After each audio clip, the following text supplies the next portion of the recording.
ظل المتغيرات التي تشهدها سوريا وليبيا والتطورات في اليمن مما يحدو على الدولتين فخامة رئيس الجمهورية وخادم الحرمين الشريفين مشترك ملك فيما المملكة يتعلق العربية بتلك السعودية. الأحداث.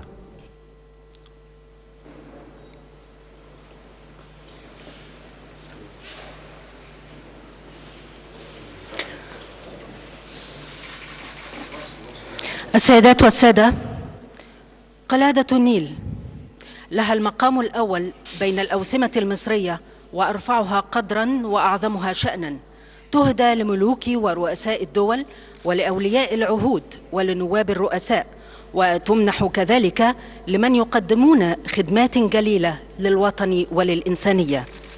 وتنص براءتها على من عبد الفتاح السيسي رئيس جمهورية مصر العربية إلى خادم الحرمين الشريفين الملك سلمان بن عبد العزيز آل سعود ملك المملكة العربية السعودية، إظهاراً لجلالتكم من عظيم المكانة وكبير الاعتبار، وتوثيقاً لعرى الصداقة وتوكيداً لروابط الوداد.